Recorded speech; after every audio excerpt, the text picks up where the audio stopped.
Hello and welcome to the Dream Interpretation Podcast, the show about life transformation through dream interpretation. I'm Michael Sheridan. Well, I hope you had a great Christmas.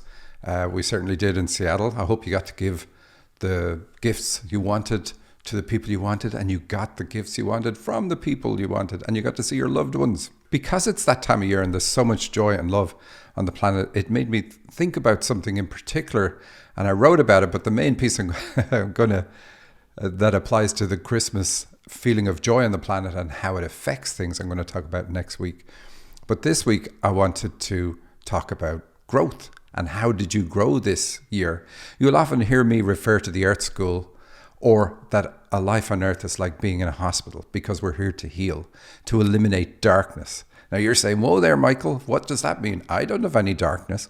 But if I put it another way, you'll be accepting of it even more. You come here to move more into the light. Many people fail, but many more succeed. And if you fail, you come back and try again, and you impose limitations on yourself so that you're less likely to mess it up next time. You basically put in the parameters that are going to suit you. And think about this. In your natural state, you have absolute reverence for all beings. How true is that of you today? Absolute reverence for all beings. I certainly don't get that medal. Few of us would. I'm not even sure I could see the podium from my position. But if that is your normal state, what caused you to lose it? And why do you find yourself on this journey back? The angels say it is inevitable that all will find their way back because it is who we are. And also they're aware of how the fall happened and that it will run itself out. Also, the vast majority of angels have a policy of non-interference. They allow you your journey and the freedom to express yourself as you wish. And actually, that's the wrong way to put it. They don't allow. They realize that your journey, your choices, and your expression have nothing to do with them. That is part of being reverent, non-interference, and non-judgment of other beings. How do you stack up? Do you allow everyone to express themselves as they wish, without judgment? Do you show everyone reverence? Everyone is a mirror to you. If you show reverence, take one step closer to the podium.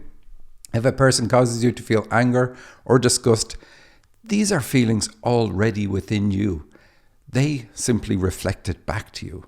But they cannot reflect back anything that is not already within you. And I know you're going to say, but Michael, that person abandoned me, that person abused me, and that person didn't feed me, that person rejected me, that person bullied me, or that person raped me. That's why I feel this way. How is that on me? Well, from this show, you know me as a dream analyst. But the work I really do is to help people heal childhood trauma. Mary, for instance, might say these things about people when we start therapy. She says them because they are true. These things happened. And the feelings of disgust, sadness, contempt, anger, betrayal, loneliness, you name it, they are real. Her pain is real. But that pain and those feelings existed within Mary before this incarnation. And that's on Mary. She had these before she was even Mary. This incarnation, this physical life, is about healing her soul to eliminate the darkness of these feelings. The perpetrators in this lifetime play a role that gives Mary a focal point for healing. When the healing is done, she won't feel those feelings or the pain to the same degree in this lifetime anymore. And she won't have it on the spirit plane either. The disgust, sadness, contempt, anger, betrayal, loneliness, whatever it is diminished roughly to about 15% of what it was. Those same people no longer act as mirrors that bring up these feelings. She is free to choose reverence. Most noticeable to others, though, is that any traits Mary adopted out of fear in order to ensure she wouldn't re-experience abandonment, neglect, rejection, bullying, rape, etc., they simply disappear. Those traits are dropped because her subconscious mind is no longer driven by fear. While this is what other people notice about Mary, how she feels inside is so much better. We get help to heal on the earth plane. I said most angels don't interfere, but others devised systems to help us to heal our way to our former glory. The Earth School is one such system, and you are in it by choice. Given that you chose a healing planet, look inward, find your pain, and then look around for the healing you need, because that healing is here. You can work with me to heal, or you can choose from a myriad of healers and healing methods. But do choose, because that's why you're here. If you cannot identify your pain, send me a dream. Your dreams bring your pain into the light. Part 2 of this next week, because this kind of took a turn that I just kept writing on, and I wanted to talk about. But next week, I'll talk more about how and why the Art School is run and why we find temptations and evil here. Now, if you want to work with me and my team, go to dream-analysis.com/healing to learn more about our upcoming healing course starting on January 9th. We hold your hand throughout the healing process. We're good at what we do. Why? Because we've been doing it for 30 years. So that's dream-analysis.com/healing. So let's have a look at some of your dreams. And this one is from Mel, and she calls it Feather by an Ear. And she did have comments in it. The comments are, before having this dream, I was thinking that I was going to ask you why for years I have had dreams that I am clairaudient, yet I haven't ever channeled this way. And clairaudience shows up again in this dream. And then she asks, is the dollar significant? And here's the dream. I was with a group. The woman in charge of the group left, so we were split into 2 groups, and I was put in charge of one of the groups. Okay, so straight away we know you're a spiritual leader. Definitely, that's significant. The woman in charge of the group left, so again, this is going to be about mom and issues with mom that you have to work with. We also see 2 groups, so we know you're a channel too, which is why you're talking about channeling for this dream, I'm sure. You said, next we were somewhere else and I had to collect $1 from everyone in my group, which I started doing, but then I realized I wasn't writing down who gave me $1, and so I couldn't remember everyone that gave me $1. Once they gave us $1, we could give them boutonnieres. I had to look that up. It's a floral decoration, typically a single flower or bud worn on the lapel of a tuxedo or suit jacket.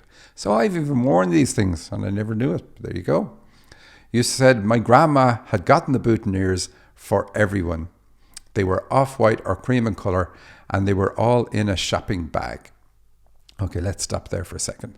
So, where did I get to before? Yeah, getting the money, getting the people. So it's only $1. $1 isn't a lot, but you're still looking for this $1, and then you're going to give people this flower afterwards. And this is all connected to grandma. And so there's 2 things in this. One is that there are people who are members of your club and they're shown their allegiance by giving $1. One is all about myself. It's kind of obviously it's the first number, but it's a male number, masculine number, and it's about creativity, selfishness, individuality, lots of different things. But I'm going to go with the individuality here. So when you're joining a group, it's like you're joining as an individual. But anyway, they're showing that this is what they want to do. It's their own thing. And in response, you're giving them this flower, which is a symbol of love. But it's an outward symbol, like I'm part of this group. Now, what's interesting then too, the second part of this is only giving the flower after people give money or show allegiance. And because a mother is linked into this, and we had a woman who left at the start, this is going to be about mom putting a price on her love. That's the way I always say it on the show. But I hope you know what I mean by that. It's like love wasn't unconditional. And that's one of the things you need to heal from, the fact that that wasn't the case for you. Now, I know it's grandma in the dream, and grandma is probably not like mom. And so she's there in the dream to do it, to show unconditional love, because that's probably how she was. But we still have that negative connected to it. You said that the boutonnieres were off-white or cream in colour. So cream is about acceptance and tolerance. On its own, it indicates typically the need for healing on issues around mom. It's a bit kind of like pink in a dream. But you also say it was off-white or cream, and off-white is about prophecy. So you have a prophetic ability too, which is interesting. And you said they were in a shopping bag. So that's all to do with needs. So this is something you need to do. Outwardly show love, show people that you love them, but don't charge the money for it. Now, of course, that's nothing to do with your spiritual occupation where you help people through your spiritual leadership skill. Obviously, you do charge money for that, but it's just this is about your heart being open and sharing love. You then say, Vicky B was there, and at one point I put a feather right by Lucas Strom's ear. It wasn't actually in his ear, but it was close enough so that it was staying there. And for some reason, I thought it was very funny. He noticed it was there and was wondering how. And then you give us some notes, and I love this because I need the notes. Vicky is negative in my dreams. She still has lots of childhood issues she needs to work on, doesn't know her self-worth, is struggling with life in general. And then Mel says, if they're saying I have that, it is a very big exaggeration. So dreams do exaggerate. And they do the exaggeration because that also exaggerates the healing. But also it's like, if we think that we've overcome an issue, when they put somebody in the dream who's like that, who really exemplifies the issue, it says, look, you still have further to go. It doesn't mean you haven't healed, but there's more healing can be done. And then you say, Lucas is someone I went to high school with. He is someone who I always felt good around. And then your grandma tends to be positive. She represents trusting my guides or the spirit world. So that's great. Love that about grandma. And so that's what you need to do. Adopt that. And then Lucas, let's go back to Lucas. So you put the feather out his ear. So feathers represent your higher self typically.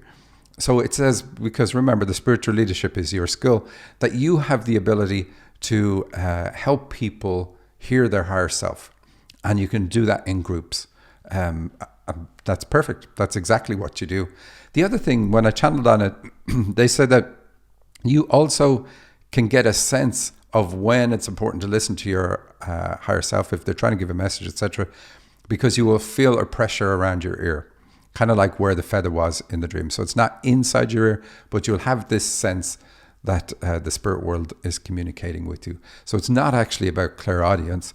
It's the two things: your ability to help other people hear their guides, hear the message from their higher self, and then this other pressure feeling that you get. But thanks for sending in the dream, Mel. So let's have a look at another one. This one is from Amy, and it's called HR Investigation. She says, I had a dream that I was at work in the spiritual sense rather than an office job, because Amy does both. She says, I was going back and forth about a disagreement that had happened between myself and Vanessa.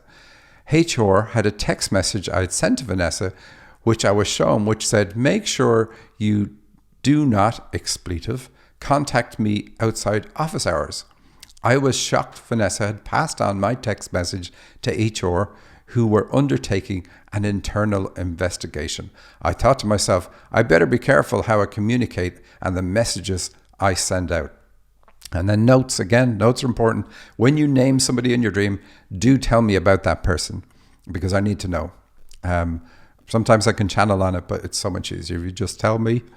So Vanessa is lovely and is one of the very few people I am in contact with from the spiritual community. Vanessa is an artist, speaks her own light language, and is a fellow galactic shaman and white wizard.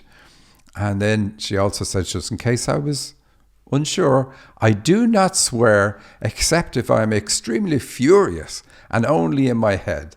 If I actually have sworn in a text message, it has been reserved for those people and incidences when I am beyond furious.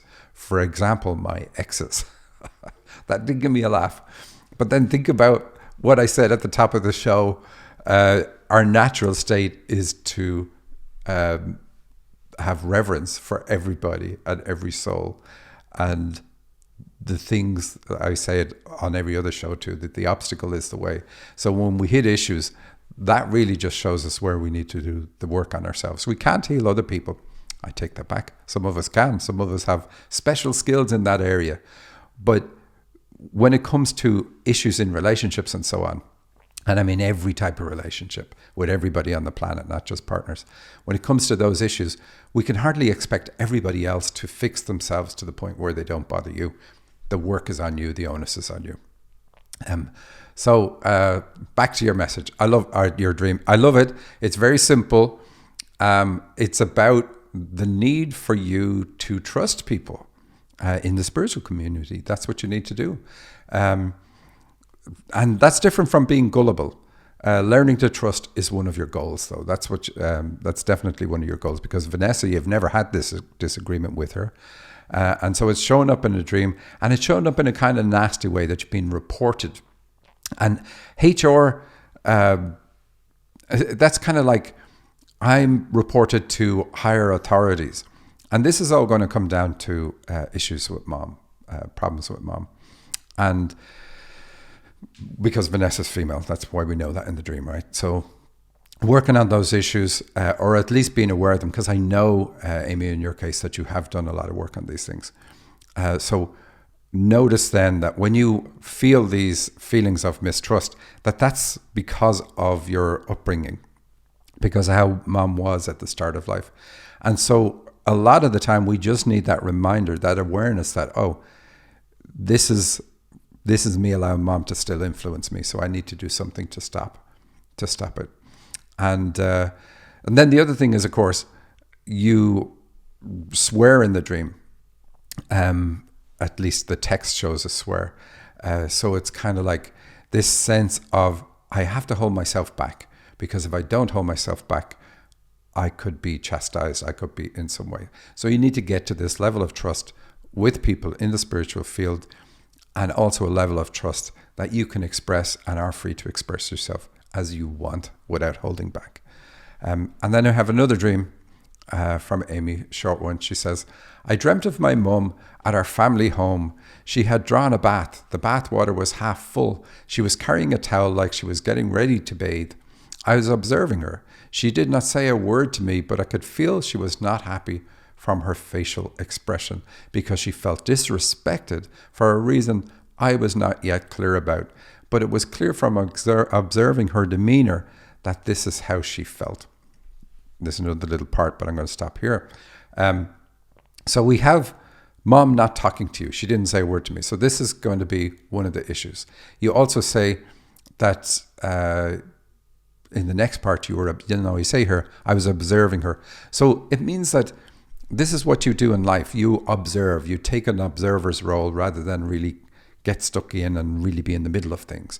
You like to look at things from the periphery without really, I'm going to say committing yourself, but it's more about committing your heart, like expressing and letting people know how you feel. And it fits in with the other dream about holding back. Like I gotta be reserved because I could get in trouble here. And again, that comes from issues with mom. And having the bath is about clearing those issues. That's really good. So it's good in the dream. And mom wasn't happy. So if you're not happy in life, which we can say from this dream, that comes from the influence of mom. And working on mom is going to help heal that to a great degree. Dream continues. Then the scene switched to another lady, an Asian lady, and the scene felt very different. A well-loved and respected mother. The scene was so vibrant, and again, no words were spoken, but from observing the scene, it felt like a very loved mother, whom they affectionately called something like 4A or 4C. And that's the number 4 in letter A, number 4 in letter C. And so I like that. I like the contrast, and that's the point of it. The dream contrasts the two moms. One well-respected and loved, and the feeling that goes with that. And it shows you what you endured and experienced at the start of life and through childhood, and how that then has shaped you. So the feeling in both scenarios, look at both of those and feel the feeling in the second scenario. That's the point of the dream. Dreams try to heal us by basically giving us a redo of parts of our lives, especially the start of our life. And so having a mom who's loved and respected. And so because respect comes up in the dream too, that's going to be an issue for you as well. Not feeling respected.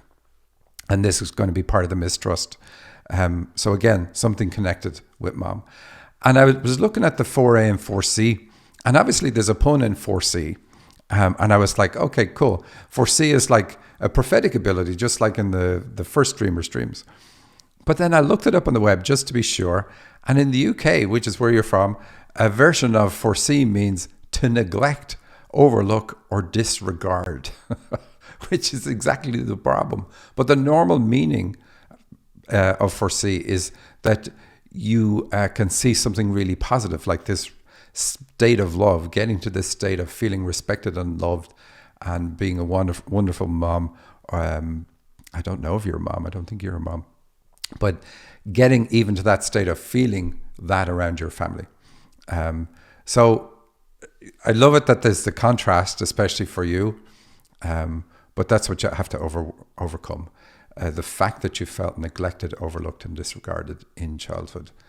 Now, I've just got those from the definition of the word, but it really kind of well matches what your dream is about. All right, let's move on. This dream is from Wanda, and she calls it, I go to the university in London. She says, I was in a train going to London to start attending again the university. London was the last station, and everybody was getting ready to step out, except a few people.